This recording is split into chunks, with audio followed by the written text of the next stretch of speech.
morning, good afternoon, men and women of God. It's a great opportunity to be a blessing in this forum. I want to take this time and thank my husband, Bishop George, for the burden that God has given unto him and the obedience to the same and to the calling of being able to be a blessing to the pastors. I also want to appreciate other facilitators that are actually being used of the Lord in this forum. And you know what? I've been asking myself, I wish we had this kind of exposure before we began the ministry, all along the early years of ministry. But again, all things work together for good. So I want to appreciate all of you and thank you for tuning in. Today, on my assignment to be able to talk about the self-care for the men and the women of God in this platform, I want to talk about building capacity for stress in ministry. And truth be told, ministry can be very stressful. And stress is an intrinsic aspect of life. For some, it's a stimulant. For some, it feels like a burden. There are people who like and perform better when they are under pressure. But there are people who succumb when there is too much pressure in their lives. And chronic stress suppresses our immunity system and increases the risk of diseases. And it is well told that most of the people who are stressed in this life are people who are within the caregiving institutions, and pastors are a lot or a part of those people that are actually offering care to humanity. Now, pastoral work is very dynamic. And why? Because most of the people who come to our congregations is on a volunteer level. We have no assignment, we have no agreement that they must come to our congregations. And that being the situation, then stress levels can be take a higher notch on our life.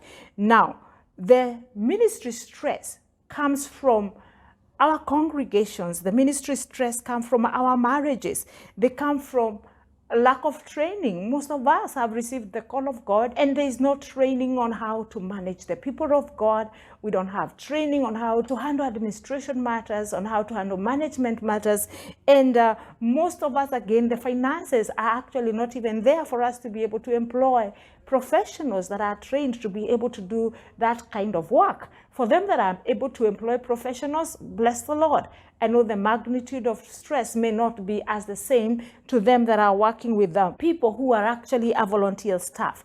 And the Bible is very clear of men of God that went through anxiety moments, mental situations, stress situations. One of them is actually Moses, recorded in Numbers chapter 11 and verse number 11. This man is totally stressed. He's totally overwhelmed. He's even asking God, why have you afflicted me, thy servant? He's asking God, why have you allowed me to carry this kind of a burden on my own? And he's asking God, have I conceived all these people? Have I begotten them, that they shouldn't say unto me, carry them in my bosom? Moses is overwhelmed, and he's saying, I can't do this anymore. I'm just worn out. And let me tell you, my husband takes charge of a bigger chunk of our churches actually in the coast region.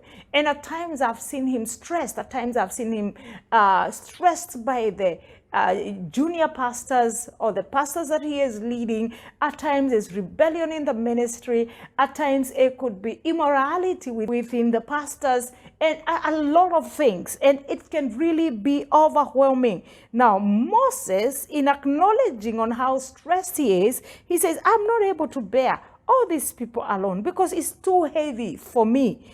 Numbers 11 attests to that. And he's telling God, if thou deal with me in this manner, kill me here and now. And the other person that we see in the Bible that was overly stressed again is Elijah, the prophet of God, the powerful man of God, the man of prayer. A time comes that we find Elijah depleted, mentally, physically, emotionally drained, and he takes actually off after confronting the idols of Baal, and after confronting Jezebel. He takes off after powerful declaration that after 3.5 years, there is not going to be rain, there's not going to be dew. So pastoral work can be very, very stressful. Now, how do we deal with stress when we find ourselves in stressful situations? Number one, be intentional. We need to be intentional on our relationship with God. Most of us study the Bible for the purposes of going to preach. Most of us pray when we are praying over the sermon that we are going to preach. One of the things that is very clear on how Moses handled his stress is that he involved God in the stress that he was going through. And I am calling ourselves as men and women of God that we really need to be committed to the God of the work and not the work of the Lord.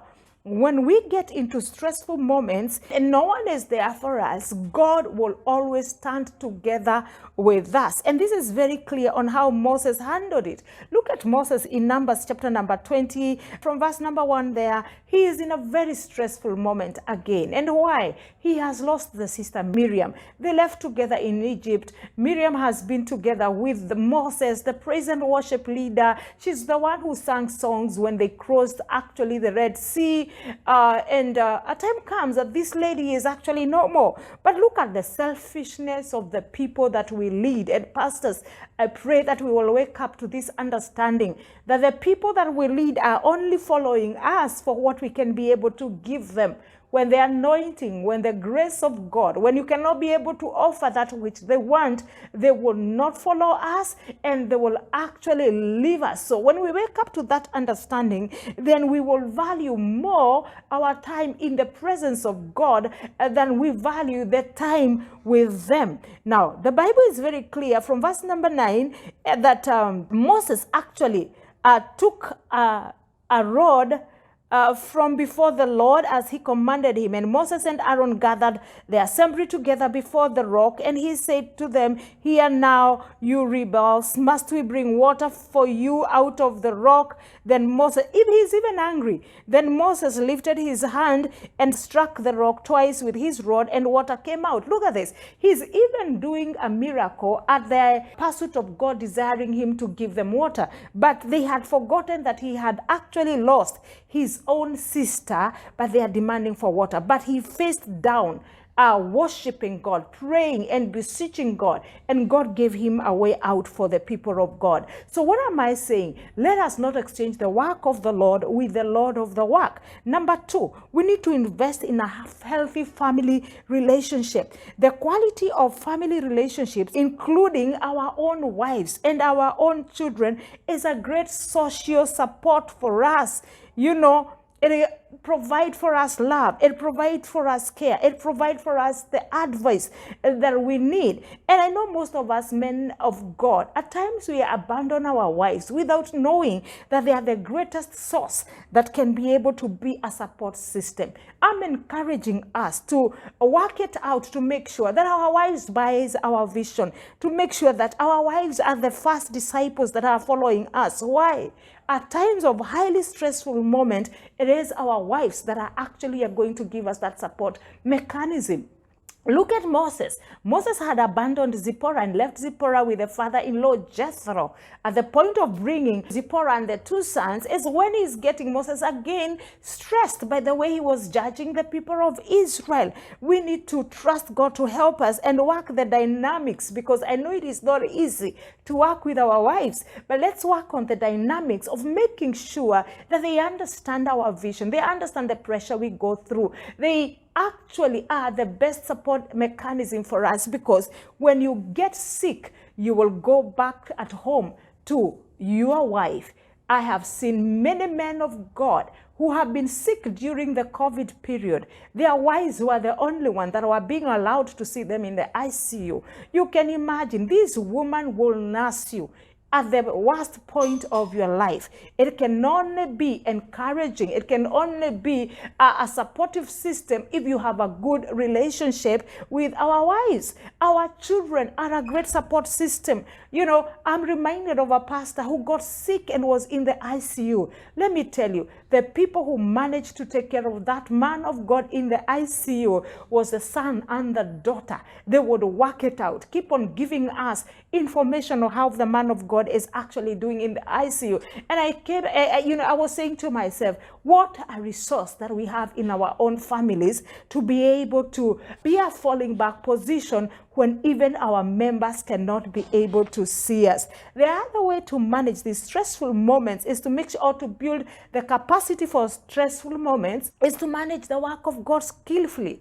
Look at Moses trying to judge the children of Israel on his own. And Jethro comes in and gives him an advice. Look for men who can bear the burden together with you. And it's the same thing that again happens in Numbers 11 when he is overwhelmed again. Then God is asking him, give me 70 men that I can get your spirit and make sure that they have your spirit so that they can share the burden with you. We need men and women that can come with us on the mountain so that the spirit is shared. Then the burden will become lighter.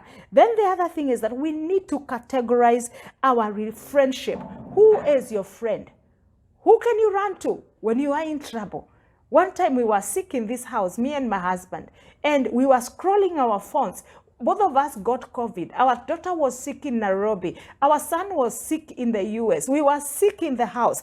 And we would scroll our phones to ask ourselves, who is it that we can reach out to at this particular time? It's okay to be surrounded by your fellow pastors and by the members, but you need other friends that you can reach out to who can be able to respond to your call at any hour of need. Then the other thing, men of God, we need to practice Sabbath. Men and women of God, we preach about Sabbath, but rarely do we rest. God rested on the seventh day. All our preaching is supposed to be geared on the day of rest. On the seventh day, Hebrews chapter number 4 is very clear that there still remains a day of rest, and all of us are preparing our members and ourselves to get on the seventh day, the day of the Lord of rest. But physically, naturally, do we really take time to be able to rest? And one of the things that rest does is that it heals our body, breaks our brief cessations to work, physical exertion, or emotional stress. And adequate rest helps our body activate its inner healing cascades and return to a state of homeostasis. This is when our bodies can repair and recover. Rest promote our mental health, boost our creativity, increase our productivity, promote our well-being, and reduce stress. It improves our mood and strengthen our relationship. Do we want to be more productive? We need to take some breaks and rest. Do we want to be more creative, more productive? And I like somebody who keeps on saying, activity is not equals to production. We need to take some time where we can be able to rest, work skillfully, ask ourselves, within the people that God has brought in our lives, who can we be able to delegate to? And trust God that we will not create a dependence mechanism in our systems whereby everybody desires to see us and see us alone. How can you spread your spirit in the people who are around you so that even if they see other people, they are comfortable that they never saw the pastor? And of course, yes, their needs have also been taken care of. I pray that God will help us build capacity for stress, because indeed ministry is full of a lot of concerns, as Paul puts it, and it is of paramount importance to allow ourselves to rest. Remember, as much as you are or we are anointed, as much as we have a message, we can only preach with these temples. We can only preach with these bodies. And somebody said, a car have a spare part. Jameni ye, sisi hatuna spare part. Siku ya leo kikiumana, utapumzika na wengine wataendelea kuhubiri. We have lost a lot of pastors during COVID. Let me remind you, the churches are still going on. The gospel is still moving on. May the Lord help us not to rest before our time, because we are not able to rest, in the right way. May God richly bless you. Amen.